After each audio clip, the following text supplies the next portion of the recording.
За тэгэхээр өнөөдөр энэ гэгийн Валентины баярын өдөр маань болохоор ил загтал одоо түгээлтээр хоёрдугаарт ордог. Нэгдүгээрт нь Есүс Христийн мэндэлсэн баярын өдөр ил загтал. За энэ дэлхийн одоо тэргүүлэх одоо борлуулалтын тоогоор. За хоёрт нь гэгийн Валентины өдөр ордог. За шоколадны борлуулалтаар бол бас тэргүүлдэг. За дээр нь цэцгийн борлуулалт бас тэргүүлж байгаа. Тэгвэл энэ баяр маань тэгвэл яагаад хүмүүс энэ өдөр бие биендээ хайраа илчлэх, бие биендээ одоо хайрын баяр болчихвоо. Одоо энэ за бид нарийн утга учирыг мэдэхгүйгээр энэ баярыг тэмдэглээл хүмүүст одоо бэлэг гартуулаад хайраа илчлээд энэ өргөн тэмдэглэж байна. Тэгвэл энэ ямар учиртай юм бол? Тэг өнөөдөр бид эндээс нэлээд чухал нэг үндсэнийг өөрийнхөө зүрх сэтгэлд оруулж нандинахыг би хүсэж байгаа. За тэгэхээр гиген гэдэг үг маань болохоор яг грек хэл дээр Saints гэдэг. За яг англи дээр болохоор Saints Valentine гэж нэрлэгддэг. Одоо яг Christmas баярыг Merry Christmas гэдэг шүү дээ. Тэрэн шиг Saints Valentine гэж. Тэгэхээр энэ нь болохоор гиген тэгээд гигентин. Тэгээ уг нь энэ үг маань бол нэлээд утга учиртай үг боловч энэ үгний утгыг бас нэлээд алдагдуулсан байна. Тэгээ харин энэ үгний утга нь бол Библиэлд ариун гэсэн үг тий. Ариун хүмүүс. Ариун хүмүүс гэдэг нь Бурхны нэрээр дуудагдсан түүний хүмүүсийг ариун хүмүүс гэдэг. За тэгвэл баг энэ Saints гэдэг үг маань болохоор уг нь бидэнд өгөгдсөн нэр биш шүү дээ. Уг нь бол гэтэл гигантин гэхээр бид айгүй одоо хол тий тусгай тийм байдлаар ойлгодог. Гэтэл бичээс дээр одоо энэ бол ариун хүмүүсээ гэж. За энэний нэг баталгаа болгосон нэг библийн ишлэгийг дуудаах юм. За тэгээд манай ариун бичээс нийгэмлэг маань одоо хамгийн сүүлийн одоо сүүлийн орчуулган дээр яг дахиад засвар хийж явах үед яг энэ Saints гэдэг үгэн дээр яг бол уг нь англи хэл дээр бол ганцхан үг байгаад байгаа. Монгол дээр болохоор ариун хүмүүс гэдэг хоёр үг орж байгаа болохоор нэг үг яаж болох вэ гэд ариунтан гэдэг нэр томьёо гаргаж ирсэн. Тэгээд за энийг бол зөвшөөрөхгүй ариунтан багтай явах те. Тэгвэл ариун хүмүүсээр л явъя. За гэтэл энэ яг тодорхой яг энэ дээр яригдчихсэн би бичээсээ дуудаах юм. Энэ холосын номын 1-ийн хэсэг дээр эхний за би үүнийг дуудъя. За 1-ээс холосын номын 1 Бурхны хүслээр Есүс Христийг илч болсон Паул би болон дүү Тимот холосойд байгаа ариун хүмүүст буюу Христ доторх итгэлд ах дүү нарт илгээвгч. За энэ дээр холосойд байгаа ариун хүмүүст гэсэн байна. За тэгвэл өнөөдөр Солонгост байгаа одоо Галил чуулганы. За хэрвээ би одоо Галил чуулганы гишүүдтэй захаа бичих бол одоо би Паул илчих одоо захаа бичиж байгаа бол одоо ариун хүмүүстэй Солонгост байгаа ариун хүмүүст гэж бичих нь шүү дээ. Энэ бол үүгээр юуг ялах вэ гэвэл үнэхээр эзэнд итгэж найддаг түүнд амьдралаа удирдуулдаг энэ хүмүүсийг яг ариун хүмүүс. За тэгэхээр хэрвээ та бүхнийг ариунтнууд гэвэл яах вэ? Энэ бас болохгүй гоц тий. За магадгүй гигантнууд гэвэл яах вэ? За тэгэхээр энэ утга нь болохоор уг нь гиген тийм ээ яг ариун. Тэгэхээр энэ үгийн илэрхийллийг өнөөдөр үнэхээр түүнд итгэж найддаг хүмүүс энэ утгыг хадгалж амьдрах ёстой юм аа. Ойлгомжтой байна уу? Гигантэн. Тэгэхээр энэ дотроо түүний бүх амьдрал нь зөв, үнэхээр эзний таалалд нийцсэн, эзнийг хүндэлсэн, эзнийг алдаршуулсан хүмүүс бол үнэхээр ариунтан, тий, ариун хүмүүс гигант юм аа гэж. Тэгвэл энэ үнцийг та бүхний амьдралд байх болтугай. За тэгвэл энэ зүгээр гигийн Валентин гэдэг магадгүй энэ Валентин гэж эзний зарц яг үнэхээр энэ амьдралаараа энэ нэрийг хамгаалсан. За тэгээд түүхийн эсгийг харах юм бол манай эртний 2 дугаар зуунд За гэтэл энэ баяр тэмдэглэгдээд ийм урт хугацаа болсон биш. 2 дугаар зуунд амьдарч байсан. За тэр үед Ромд, Италид эзний хүмүүс үнэхээр бүр хавчигдж байсан. Энэ итгэлийнхаа төлөө амиа өгч байсан. За энэ Валентины баярын одоо энэ сенс гэдэг нэр нь өөр нэг утга нь байдаг. Энэ утгыг бол ер нь хүмүүс хэрэгэлдэггүй. Энэ болохоор Мартус гэдэг үг байна. Мартус гэдэг нь тодорхой нэгэн үнэн зөв зүйлийн төлөө амиа зориулах. Нэгнийг Мартус гэж орчуулагддаг ба. За хавшлаарай. За тэгвэл баг эхний үед бол Мартус Валентин гэсэн нэртэй байсан. Яг бол энэ бол яг тодорхой зорилгын төлөө энэ Валентин гэж хэлсний зарц амьдралаа зориулсан. За тэгвэл тэр тодорхой зорилгын төлөө юуны төлөө амьдралаа зориулсан юм болоо? Яагаад энийг хүндлэх болов? Энэ бас шалтгаан ба. За тэгвэл энэ 2 дугаар зууны үед 2 дугаар Клауд гэдэг Ромын хаан тэр үед Ром улс нэлээд эзэнт гүрэн байсан. Маш олон колони улстай. За тэгээд цэргийнхаа хүчийг нэлээд баттгаж өхийн тулд зузаадахын тулд ялангуяа залуу хүмүүсийг гэр бүл болохыг хориглосон хууль гаргасан. Тогтоол. Нүс нь гэр бүл. Яг нь нэгэнт цэрэг хүн бол гэр бүлтэй байж болохгүй гэсэн. Яагаад ийм шалтгаан гаргасан гэхээр ялангуяа гэр бүлтэй одоо цэргийн армийн хүмүүс нь нэлээд суул тэгээд сахилагуут яг цэргийн одоо дэглэм журамтай нэлээд харшилдж байсан. Тэгээ улам хүчрхэг болохын тулд хаан өөрийнхөө эрх мэдлийн хүрээнд яг энэ цэрэг одоо дайчдвал их нэртэй гэр бүлтэй байж эхний нөхөр болж болохгүй. Өөрөөр хэлбэл энэ цэрэг бол насаараа ганцаараа одоо тулаанд байх ёстой гэдэг ийм зарлиг тушаал гаргасан. За гэтэл тэр үеийн бүх хүмүүс тэр хааны зарлиг тушаалыг хүлээн зөвшөөрсөн. Тэр дагсан. Харин эзний зарц, яг эзний сургаалыг номлодог энэ эзний үнний төлөө явдаг энэ Валентин гэж эзний зарц. Энэ номлогч маань үнийг эсэргүүцсэн. Яг тэгвэл Бурхан анх эрэгтэй хүнээс эмэгтэй хүнийг бий болгоод нэгэн гэр бүл гэдэг бол Бурханы үнц юм. Энэ үнцнийг хизээч нурааж энийг эсрэг байж болохгүй. Үнийг эсэргүүцэж байна. За тэгээд Валентин энэ эзний номлогч маань одоо нууцаар гэр бүлийг одоо яг ёслогоог, томилгоог, гэрчлэгийг олгодог байсан. Бүр томилдог байсан гэр бүл. Яг л өөрийнх нь үнц юм. Тэр хааны зарлиг тушаалыг эсэргүүцээд гэр бүлийг үнэхээр анхаарч байсан.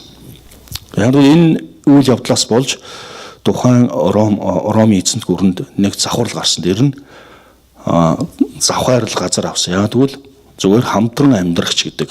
Яг албан ёсны гэр бүл гэдэг баталгаа байхгүй бол энийг хүчингүй болгоцсон учраас үнэхээр энэ муухай зүйл газар авсан. Үүнийг эсэргүүцэж яг гэр бүл гэдэг бол үнэхээр Бурхны ариун нандин үнэхээр хамгаалах үн цэнтэй зүйл. Үүнийг үнэхээр ингэж шавар таях мэт үнэхээр үнгүүдүүлж болохгүй зүйл. Энэ бол үнэхээр Бурхны гисгэлт бох зүйлээ. Үнийг эсрэг байна гэж.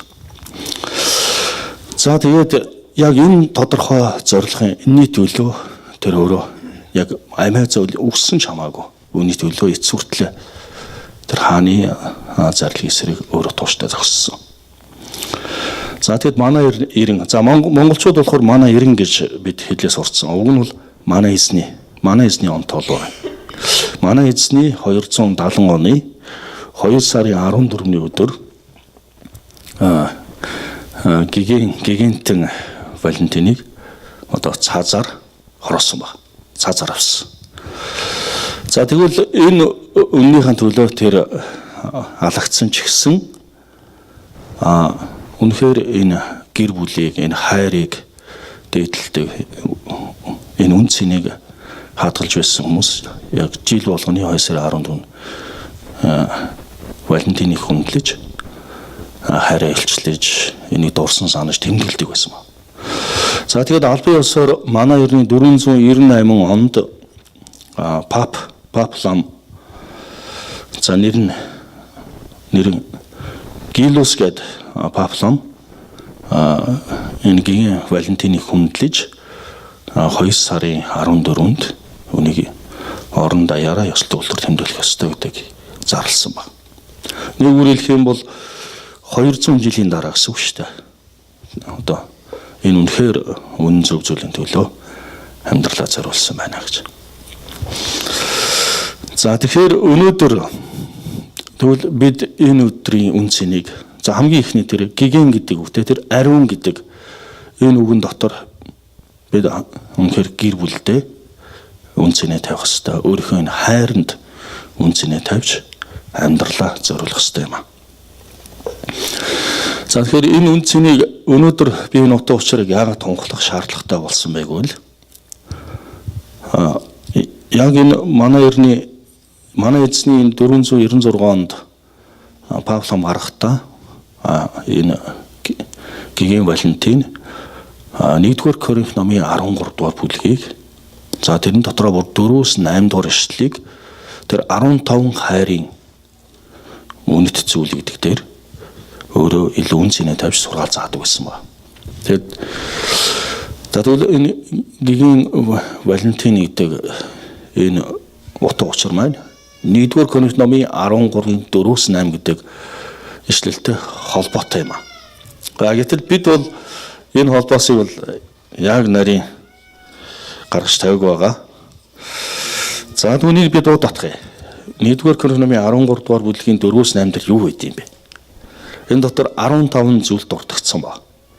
Энэ 15 зүйлийг хүн өөрийнхөө амьдралдаа биелүүлж амьдрах ёстой. Энэ бол жинхэнэ хайр юм а гэж.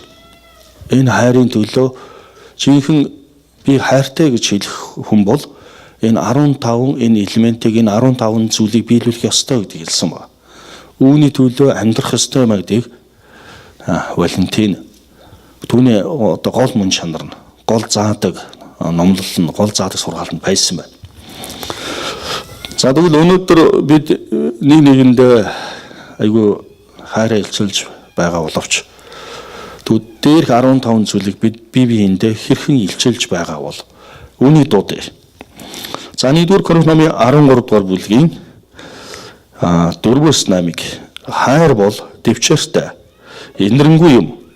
Хайр атаархдаггүй, бардамзан гаргадаггүй, их хэрэгтгүй, цогсгүй авиралдаггүй, өөрийнхөө гэрдэггүй, ууралдаггүй, муутай тооцоо хийдэггүй, зөв тус байдалд баярлдаггүй, харин үнэнд баярладаг, бүгдийг далдалдаг, бүгдэд итгэдэг, бүгдэд найддаг, бүгдийг дэвсвэрлэдэг. Хайр хизээч дуусдаггүй. Харин иш үзүүлж байгаа бол тэдгээр нь үгүй болно. Хэрэв олон янзын хэлбүүд байгаа бол тэд болох болно. Хэрэв мэдлэг байгаа бол энэ нь үгүй болно гэсэн байна. Тэгвэл энэ дээр энэ хайрын талаар маш олон тодорхой зүйлсийг энэ дээр дутсан байна. Тэгвэл өнөөдөр та өөрийнхөө амьдрал эдгээр зүйлсийг өдөр бүр хэрэгжүүлж, биелүүлж амьдарч байгаа юм. Энэ бол хайрын мөн чанар байна. Хайрын илэрхийлэл байна. За би дахиад дуудъя. Хайр бол дэвчээртэй. Инэрэнгүй. Атаархдаггүй. Бардамзан гаргадаггүй. Их хэрэгтгүй. Цогсгүй авиралдаггүй. Өөрийнхөө гэрдэггүй. Ууралдаггүй. Муутай тооцоо хийдэггүй. Зөв тус байдалд баярлдаггүй. Харин үнэнд баярладаг. Бүгдийг далдалдаг. Бүгдэд итгэдэг. Бүгдэд найддаг. Бүгдийг дэвсвэрлэдэг. Тэгвэл эдгээр зүйлсээр энэ амьдрах нь өнөөдөр та үнэхээр энэ гиген Валентины энэ ахуй баярт барих таны том бэлэг байна. Үүгээр амьдрах нь үнэхээр энэ гиген дээр энэ сайнс гэдэг үгийн үн цэнийг хадгална гэсэн үг.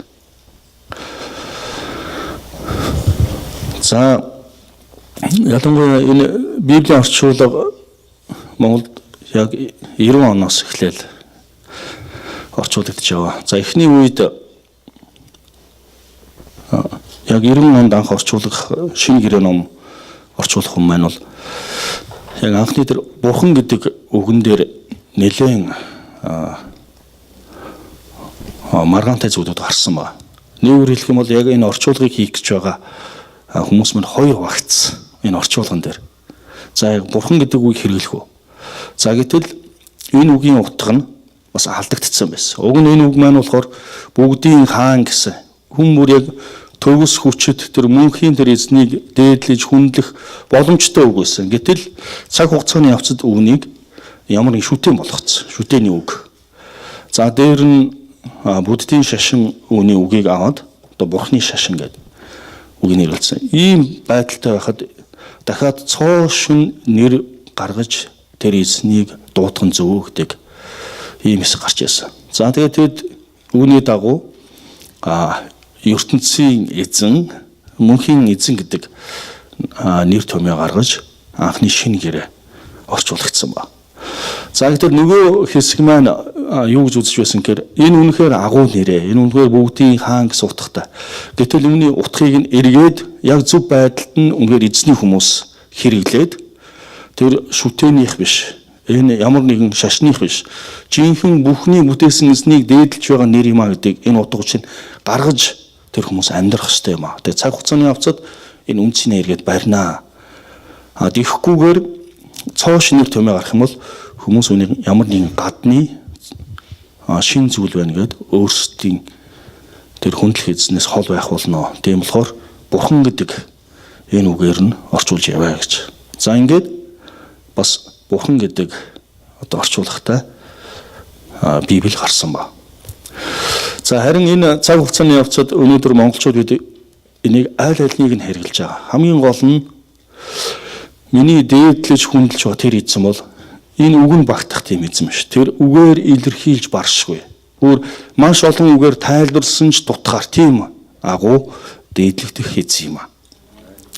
Тэгвэл дээр нь бид тэр эзнийг өшөө олон нэрийн дуудах болно. Тэр үнэхээр төгс хүчит эзэн, тэр хэзээш дуусахгүй. Тэр мөнхөөс мөнхөд байх. Бид олон нэрийг тэр эзнийг дуудах болно. Тэгээд энэ ирээдүйд бид эзнийг маш олон дуусшгүй нэрээр нь дуудана гэсэн үг.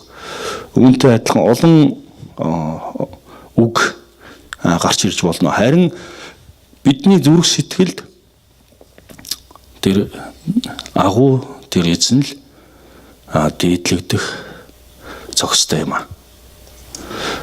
Энэ нь чухал юм а. Энэ агуулга нь болж өгч байгаа юм а.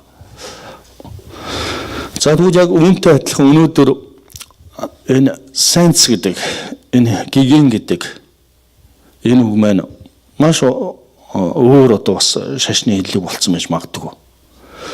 Биднэрт аюул хол хөндий сонсогдож иж магадгүй. Тэгвэл харин өнөөдөр бид үнэхээр энэ хайрын амьдралаар амьдарч бид үнэхээр энэ нэрийг өөрхөн амьдралд эзний дотор харуулах хэрэгтэй юм а. Энэ бол хэн нэгэнд өгдөг юм цол биш. Хэрэг юм биш. Энэ бол зөвхөн түүнд итгэж, найдаж тэр газар нутгийг гэрлэр гийгүүлж, тэр давсан болж, гэрэл нь болж амьдарч, тэр газар нутгийг өөрчлөж, тэр мөнхийн сүрвчтэй эзнийг алдаршуулж, хүндлэж, өвдөг хүн түүний сөөгдөж, шил бүхэн түүний нэрийг дуудах тэр амьдралаар амьдрах хүмүүсийн оноосон нэр нь юм а. Тэгвэл өнөөдөр бид эзний дуудагдсан ариун хүмүүсээ.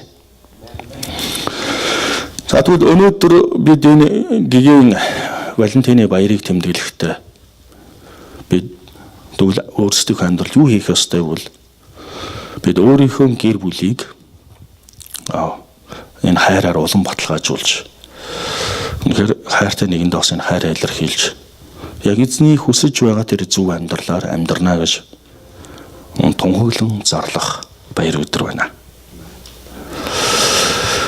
За миний хувьд болохоор за яг нэгдүгürt би яг эзнийг өөрхөн амьдралын үнэт зүйл дотор эхлээд би нэгдүгürt эзнийг тавьдаг.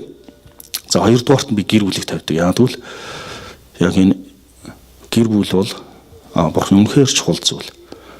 За тэгээд гуравт нь ямар нэгэн ажил үйлчлэлийг тавьдаг. За энэ дээр яг энэ одоо үнэт зүйл дээр би бас нэг удаа Солонгос пастортай маргалцсан байгаа. Нилээн маргаан ууссан. Харин түүнд ямар бичээсээ үгийг дуудсан байвал Тимот номон дээр байдаг. Өөрийн гэрийг бариагүй байж Бурхны гэрийг барихгүй гэсэн ишлэл байдаг.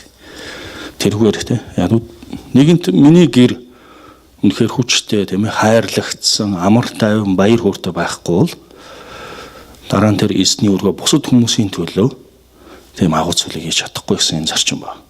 Тэгвэл би та бүхнийг яг энэ гэгээн энэ хайрын өдрийг тэмдэглэхдээ үнэхээр энэ гэр бүлийг энэ хайрыг илүү үнцнээ болгож өөрийнхөө амьдралыг зориулаарай гэж хатгаж байна. За тэгээд тиймээс би өөрийнхөө чуулганы ялангуяа гэр бүлтэй хүмүүс ч гэсэн илүү за гэр бүлдээ анхаараарай гэдэг ятгадаг. Би өөрөө ч гэсэн илүү гэр бүлдээ илүү анхаарал тавьж үнцнээ тавьсан байгаа. Тэгээд за сайхнах урд бүтэн сайдар ингээ гэр бүлээрээ эхнэр хүүхэд нь ирсэн байгаад гэрчилж байсан. Энэ би үнэхээр баяртай байсан.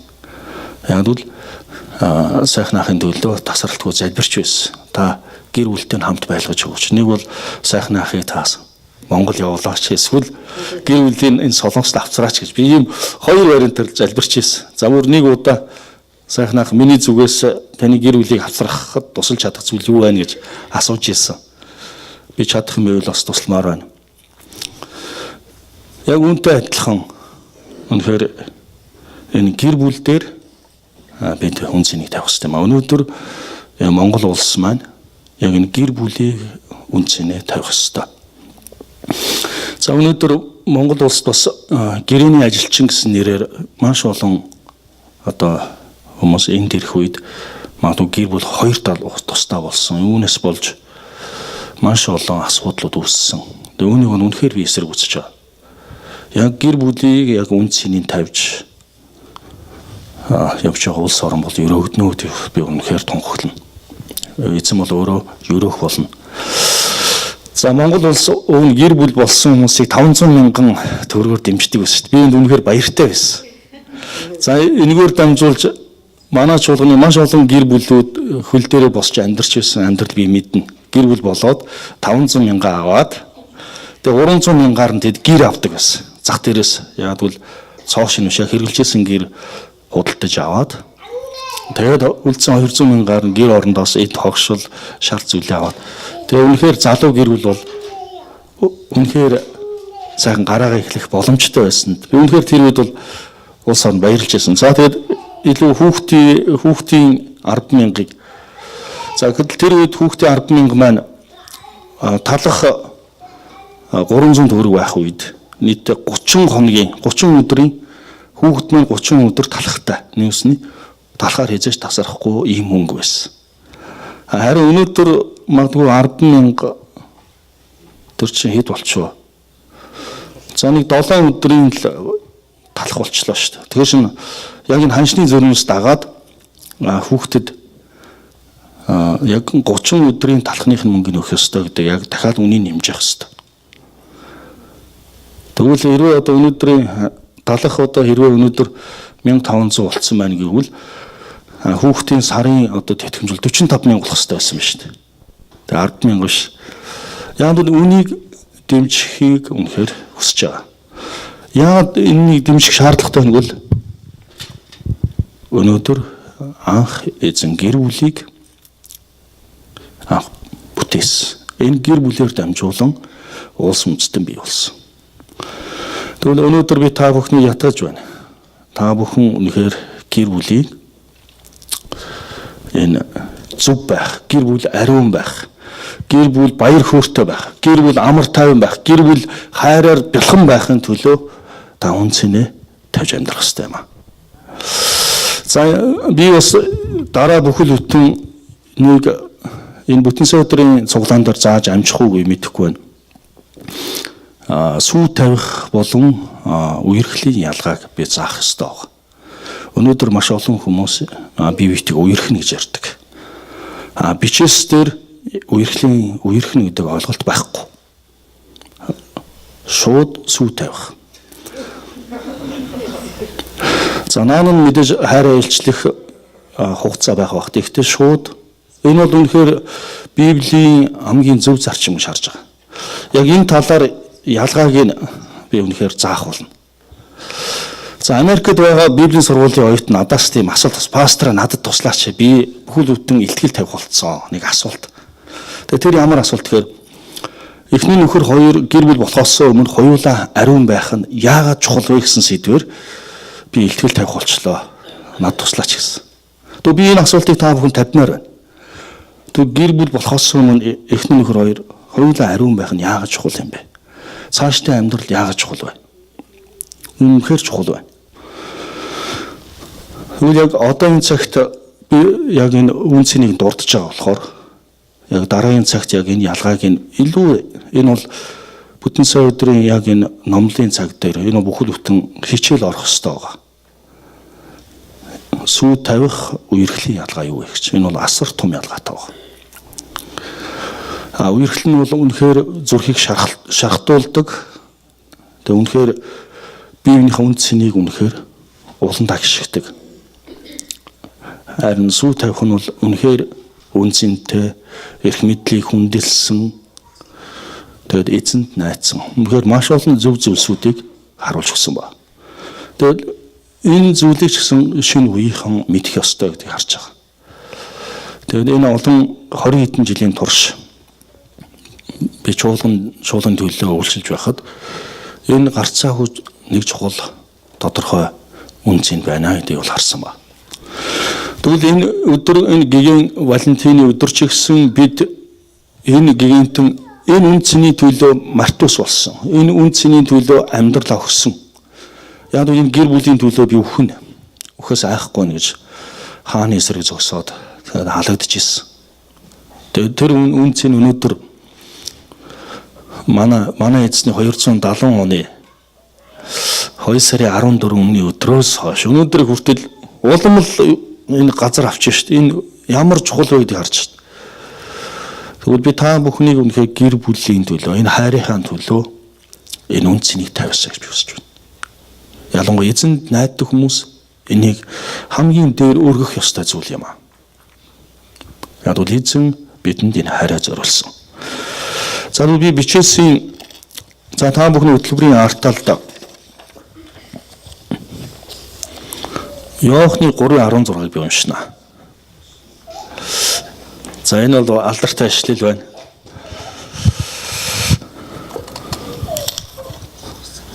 Бурхан ертөнцийг үнэхээр хайрлсан тул цорын ганц хүүгээ өгсөн. Ингэснээр хүүд итгэж хинч мөхөхгүй харин мөн хантай болох юм аа. Тэгвэл анхны энэ гигантын энэ Мартус гэдэг энэ үгийн утга учирыг Есүс Христ өөрөө загламай дээр үнийг харуулсан юм аа. Тэр хайрын төлөө тэр өөрийгөө бидэнд өгсөн юм аа. Тэгвэл өнөөдөр бид энэ хайрын төлөө амьдрах ёстой. За Иохны 3:16. За өөр холбоос нэг ишлэл байгаа. Хайрын.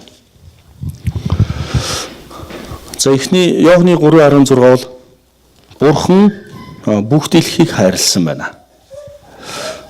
Тэгвэл дэлхийн ертөнцийг Бурхан хайрлахдаа өөр хамгийн хайртай нэгнээ танд өгсөн байна. Өнөөдөр та хамгийн дургүй, хамгийн үзэн яддаг, үнэхээр дайсан мэт нэгнийхэн төлөө та амиа өгч чадах уу? Яг бол та бол үнэхээр бүр шүд зуудаг. Тэгээд бүр харахаас ч бүр дургу үрдэг. Тэр нэгний төлөө та өөрийгөө өгч чадах уу?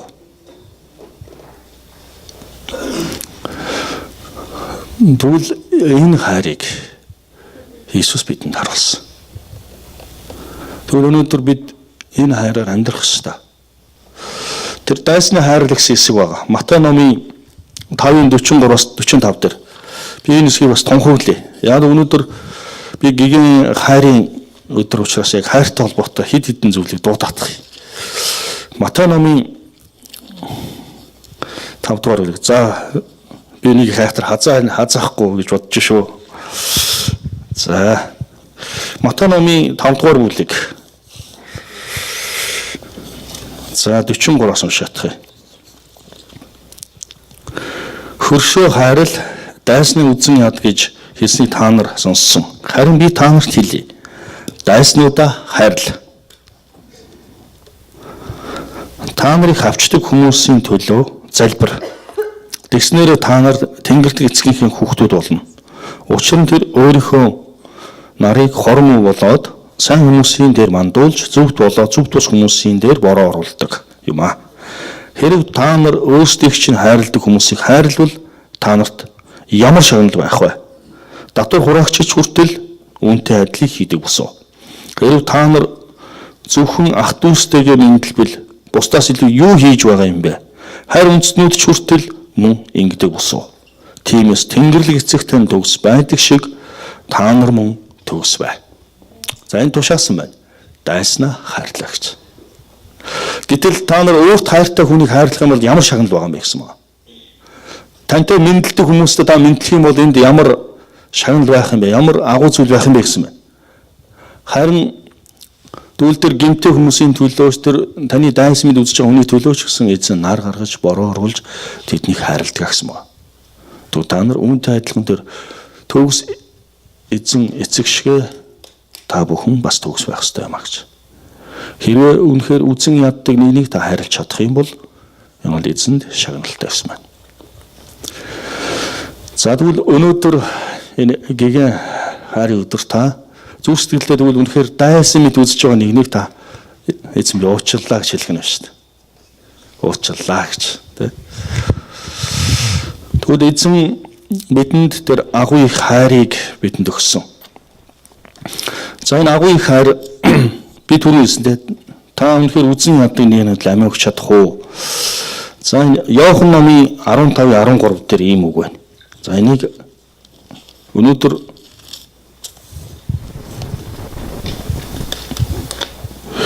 нүхтийнхээ төлөө амиа зориулахаас өөр агуу хайр байхгүй. За бичээс дээр хайрыг 3 тодорхойлсон байна. Эхнийх нь агапи хайр. Агапи хайр бусдын төлөө өөрийгөө зориулах хайр. Хоёрт нь фиолос хайр. Энэ болохоор их нутаг ээж аавынхаа төлөө өөрийгөө зориулах хайр. За гурав дахь хайр нь болохоор эрос хайр гэсэн. Энэ болохоор эмэгтэй эрэгтэй тий. Эхний нөхөр бие биеэ хайрлах хайр гэж ялгаатай байна. За тэгвэл өнөөдөр би бусдын төлөө би өөрийнхөө амийг өгнө гэдэг энэ агапи хайрыг хэлж байна. Тэгвэл та өнөөдөр яг энэ Валентин шиг тухайн тэр олон гэр бүлүүдийн төлөө тэр амиа өгсөн шиг өөрийгөө зориулж чадхаар байна уу?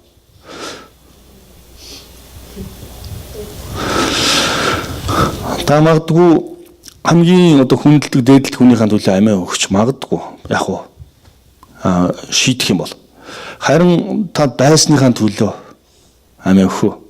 Үзэн яддаг хүний төлөө амиа өгч чадах уу? За тэгвэл энийг бодож үзээрэй. Тэгээ өөр нэг зүйл нь та дайснаа хайрлах хэрэгтэй байна. За тэгвэл та өөрийнхөө баруун гар талд, зүүн гар талд байгаа нэгэнттэй та агапи хайрыг өөрийнхөө амьдралд харуулаарай гэж. Агапи хайрыг өөрийнхөө амьдралд харуулаарай. Бурхан үнэхээр таныг хайрлсан тул цорын ганц хүүгээ өгсөө. Ингэснээр хүүд итгэх чинч мөнхөхгүй харин мөнх амьтаа болно.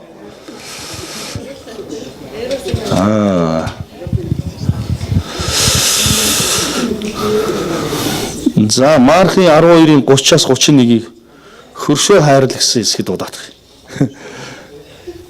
За хөршөө хайрл хөрс зэрэгэлтэйгээ. За хөршөө хайрлыг бас дуудсан дээр баха. Яг бид нүд дэрэгдэхээ хайрлах чадахгүй байна шүү дээ. Хөрш айлын, за хөрш орны. Хөрш орны бол. Хөрш гэдэг үгэн дотор ч орны үстэй. За би бичээсээр нь дуудаахыг хөршөө хайрлах гэсэн. За Марк номын 12-ыг гаргана. Энэ дуудах хэрэгтэй шүү дээ. За 30-31-ийг. За араас нь манайхан За энэ эдгээр зүйлсийг би яагаад дуудаж байгааг бол та өнөөдөр яг энэ хайрын үнцнийг харуулж амьдрах ёстой нэгэн. За түрүүн би хайрын 15 мөн чанарыг дуудсан. Одоо харин тус бүр дээр нь тодорхой контекстыг гаргаж ирж байна. За 30-31.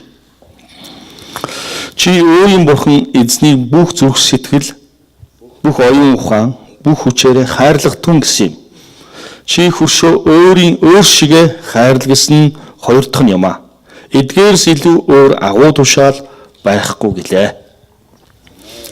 За хөршөөр чинь нэлээд өргөн үрээтэй болчихж штэ. За ер нь та хөршөөр хайрлт юм уу? Таны зэрэгэлтэйг айл. За энэ нэлээд өргөн утга авч байгаа шүү. За хөрш гэдэг дээр одоо өөр олон юу штэ. Өөр буруу шигшинтэй хүнийг та хайрлаж чадах уу? За үнэхээр тэрслүү. За бидний өршөө одоо бас хятад байгаа штэ. Та хятад хүнийг хайрлаж чадах уу? Үнэ хайрлах хэрэгтэй шүү дээ. Тушаал шүү дээ энэ бол. За үнэхээр таны зүрх сэтгэл дотор эзний бэлхэм агапи хайр байх болтугай. За тэг би за чуулганы гишүүдээ бид хайрлаж байгаа юу? За бид нэр яг гадны хүмүүст аяг их туслаж тэдний төлөө залбирч санаа тавьдаг. Харин нэгэндээ энэ бид нар байна уу? Нэгнийхээ амьдралд янз бүрийн асуудал тулгарсан бид үнэхээр санаа тавьж чадахгүй байгаа. За яг цагаан сарын кемпээр би дагалдагчийн 7 нууц гэсэн сургаал бэлтгэсэн байгаа. Тэрэн дотор яг үнэхээр нэгнийгээ хайрлахын тулд бүр яг тодорхой бүр боддоор би заах байгаа. Тэр одоо заахгүй. Кемпээр заана. Тэр үнэхээр нууц. Хэлэхгүй. Яг бол манайхан ч их зөрүүд штэ. Битгий ихээр яваад шийдэг. Хийгээр ихээр хийдэг байхгүй. Тэгэхээр нууц. Зөрүү замын хөдлөгнөө. За тэгвэл бие тэ Иохан номын 13:34-35-ыг бие хайрлахыг өнөөдөр бас бид бие хайрлаж чадж байна уу? За энэ ишлэлээс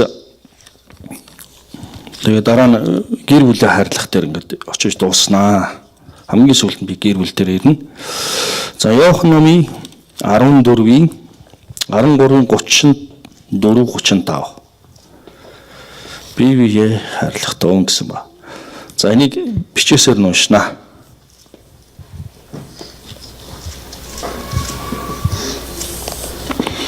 Би та нарт бие хайрлах туун. Би та нарыг яаж хайрлсны адил та нар мөн бие хайрлах тун гэсэн шин тушаал өгч байна. За энэ бол тушаал. Энэ бол хүсэлт биш. Өргөдөл биш. Санал биш. Тушаал. За тэгэхээр өнөөдрөөс эхлээд үнэхээр бид бие биенийг хайрлах нэ. Бид нэг хайрлаж чадахгүй бол. За хөршөө хайрлах нь байна, дайсны хайрлах нь байна. Бурхан бүх дэлхийг хайрлаж чадсан эзэн. Тэгээ тэр танд өөрийгөө өгсөн. За тэгвэл өнөөдөр би та бүхэн дахин гигийн Валентины баярын мэнд хүргэе. Тэгээ үнэхээр та энэ гигийн гэдэг үгийг ингээд дуудуулж амьдраарай гэж би үнэхээр ятгамаар. Энэ бол ямар нэг цол хэрэг юм биш. Эсвэл тодорхой нэгэн онцгой хүнд өгдөг үг биш. Яг бол танд өгөгдсөн Бурхны нэр байна. Тэ та бол эзний ариун хүн.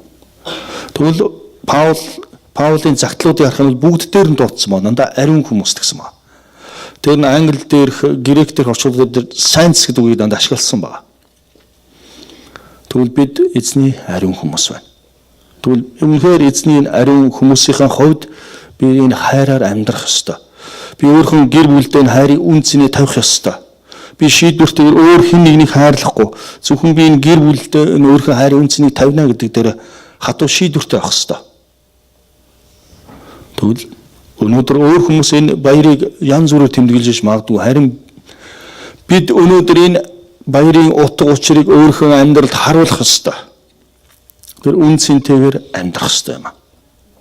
Тэгвэл та гэр бүлдээ энэ хайраа зориулаарай. За тэгээд би яг амлсан ёсоор магадгүй 3 сард болох байхаа та яг тэр үед яг таарах юм шүү дээ. Эмэгтэйчүүдийн баяр, эрэгтэйчүүдийн баяраар магадгүй сүйд тавих тийм үерхлийн ялгааг яривал зүгээр юм биш үү. Тэрнээс наа амжихааргүй юм байна тийм. Одоо ингээд цагаан сарын кемп ингээд 2 сар дуусгаар байгаа. За энэ үнэхээр том ялгаа байна шүү. За тэгээд бүгдээрээ хамтдаа одоо залбирая.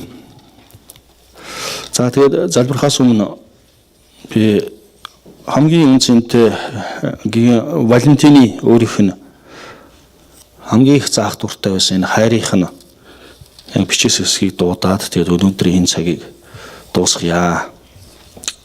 Ямар гайхамшигтай ишлэл байна. За өөр энэ хайрын тухай ийм тодорхойгоор дурддах ямар ч үг байхгүй шүү. Бичээс дээр энэ бол дуудагдсан байна. Тэгвэл энэний төлөө амьдралаа зориулах нь хамгийн сайхан ус юм. Хайр бол дэвчээртэй, инэрэнгүй юм. Хайр атаархдаггүй, бардамзан гаргадаггүй, эхрэхдаггүй, зогсгүй авиралдаггүй, өөрхийг ирдэггүй, ууралдаггүй, муутай тооцоо хийдэггүй, зөв тус байдалд баярлдаггүй, харин үнэнд баярлдаг, бүгдийг дагдалдаг, бүгдэд итгэдэг, бүгдэд найддаг, бүгдийг дэвсвэрлэдэг. Хайр хизээч дуустдаггүй. За энэ дээр ингээд дуусгая. За тэг бүгд хамтдаа залбирая. Өнөөдөр таны амьдралаа зориулах энэ хайр бэлхэн байх болтугай. Үнэхээр гэр бүлдээ зориулах хайр бэлхэн байх болтугай. Та үнэхээр хөрштөө, дайснаа, бие биенээ хайрлах хайр бэлхэн байх болтугай. Тэгээд энэ Монгол улсыг хайрлах хайр бэлхэн байх болтугай. Үндэстнүүдийг хайрлах хайр бэлхэн байх болтугай.